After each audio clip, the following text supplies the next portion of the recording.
guys, welcome to Janjan's vlog. Where are we going today? We're going to Bulacan. No, Toto.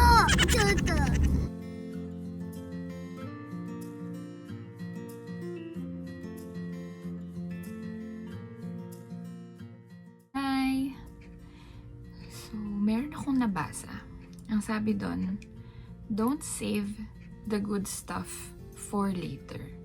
Or, wag mong ipagpabukas ang mga magagandang bagay. Gusto ko lang siyang i-relate dun sa aming naging family reunion. It's actually to celebrate yung birthday nila lolo at lola. And we have decided na sige mag weekly contribution tayo para madaling makapag-budget. So yung food, yung accommodation, yung pag-rent ng resort, doon natin kukunin. So ang gaan kasi weekly lang kami nagbabayad. And then lahat ay nag-participate talaga. So come February 23, nagkita-kita kami.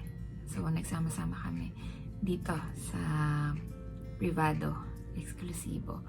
So ang ganda niyang lugar actually sa Abulala. So very easy lang na puntahan, na bungad lang pala siya pagkagaling ka sa Hanga Elementary School, lagpas ng Water District. So konti lang nandun na, halos katabi na talaga siya. Ang saya lang sa pakiramdam, and talagang masasabi ko na nakakataba ng puso na magkita-kita kami ulit. Makita mo yung mga tito at tita mo, yung mga pinsan mo, and then pamangkin mo na sama-sama nag-enjoy, kumakain, madaming food, daming masarap na food. So nakakatawa. And going back to what I have read, na sabi doon, huwag mo ipagpabukas yung mga magagandang bagay. Oo nga naman. Kami kasi we have that desire na punta naman tayo sa sa magandang lugar para sulit naman yung ating reunion.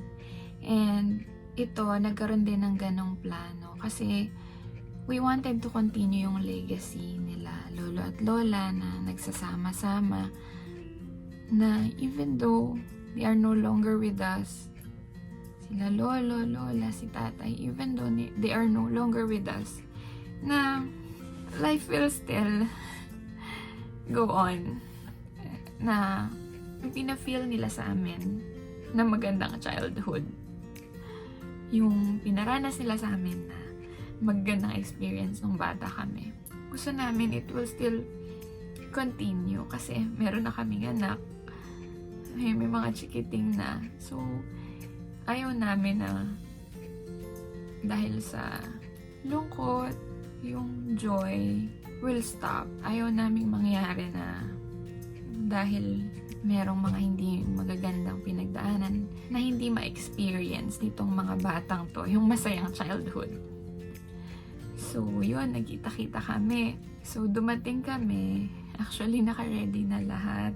Yung mga tito-tita namin, mga pinsan, and actually even my sister, busy sila lahat sa pagluluto. Ayan, nakakatuwa kayong lahat. So proud of our family. Pagdating namin, ang daming food. And then may samgyupsal. Thank you po sa aming Tito Bob, Tita May sa pasamgyupsal. And may seafoods. Yan, thank you kila Eileen sa seafoods. And then may sinigang na baboy, may vegetable salad, mekus-mekus daw. May pa-mekus-mekus si Angie. Then nagluto ng biko si Tita Nanette.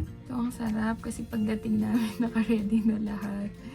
So pasensya na po dahil hindi kami nakapagluto this time. Pero ang saya kasi organized na lahat nung pagdating namin. And I think isa sa mga reason na nagawa namin to ay dahil we have someone in the family who keeps on reminding us. Actually, siya yung pumalit sa pwesto ni Lola na taga-tawag, taga-message, ganyan. Si Tito Ante, we appreciate you very much na constantly hindi ka nagsasawa na tumawag sa amin. We're very grateful na there's someone in the family na sa tingin ko who really keeps our family together. Napakamasigasig. Pagtawag, pangumusta. So, thank you so much, Tito Ante. I hope hindi ka namin nai-stress, but we really appreciate you. We thank God for your life. Go lang tayo. Huwag ka masyadong magpa-stress po sana sa amin. But thank you kasi dahil nga nagkaroon ng ganung goal na sige, mag-ipon tayo unti-unti. Naging mabilis. Parang yung tanong na lang saan tayo? Saan tayo pupunta? And I think pag hindi mo pinalagpas, kapag hindi mo ipinagpabukas yung mga magagandang bagay, it recharges you, it motivates you to look forward for what's next. Ang naiisip ko na ngayon, saan kami ulit sa susunod? But nakaka-proud lang na we were able to celebrate together. We are all healing together, I believe. Siyempre, may lungkot, pero because we all wanted na pag-celebrate, makapagsaya, I think we kinda help each other to heal together. Parang naging paraan yun para mas magsama-sama kami. Tuwing nagre-video na lang ako, umiyak ako, no? Pero, I'm just so grateful. Naniniwala ako na God is using different ways to help us heal. And He is also using different people to help us heal. Most of the time, they are our loved ones or maybe our friends.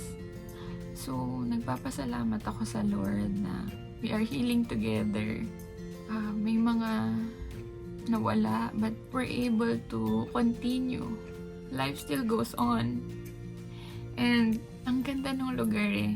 Ang presko kasi nung lugar, nung gabi. So, nandun kami sa ilalim ng puno. Maganda yung mga lights niya. So, I'm thinking anong i-games natin na kumbaga hindi na masyadong physical na kayang gawin itong mga tito at tita.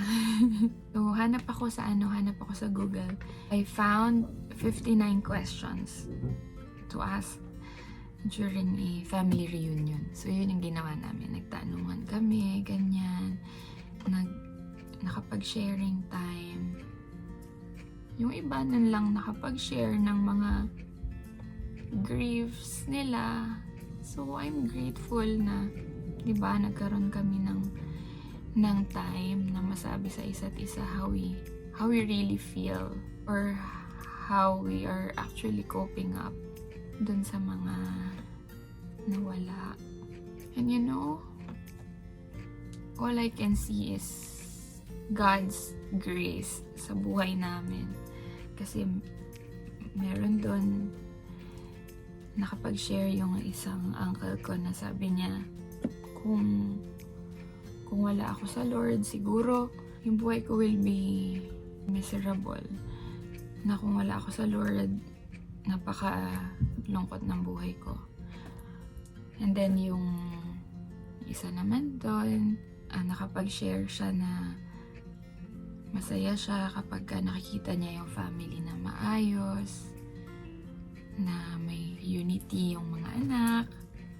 So, hearing from them, sa aking mga tito at tita na advanced in years, nakakatuwa. And naisip ko lang during that time na ang sarap nung ganitong moment na nakakapag-bonding, nakakapag-kwentuhan. And then, the following day, nag-boodle fight kami. Doon ulit sa ilalim ng puno. Ang presko niya talaga kasi sa tabi siya ng ilog, presko nung hangin. Ang sarap ng food. Siyempre, may pritong tilapia, may inihaw na chicken, inihaw na liempo, may talbos, may hotdog. And then, kumain kami together. Yung mga tulog pa, pinilit nagisingin. And maagang-maaga na nakapag-prepare na yung aming mga lodi na tita at mga pinsan ko. Ang gagaling talagang magluto. So, nakakatawa. Ang saya. Now, I'm looking forward na saan tayo sa susunod.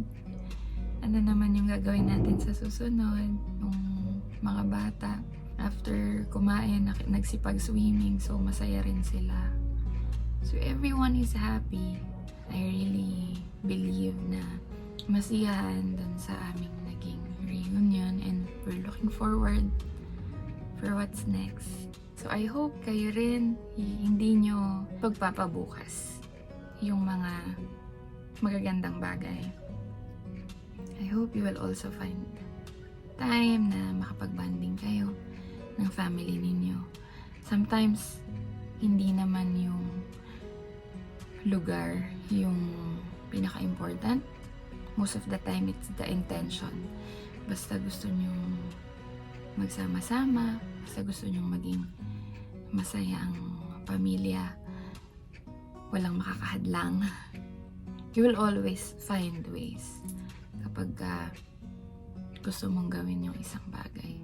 So yun lang. I hope you'll have a happy and restful bonding time with your family today. God bless. Bye-bye. Ano pong masasabi nyo? Masaya naman po ba kayo sa ating reunion? Happy. Be happy.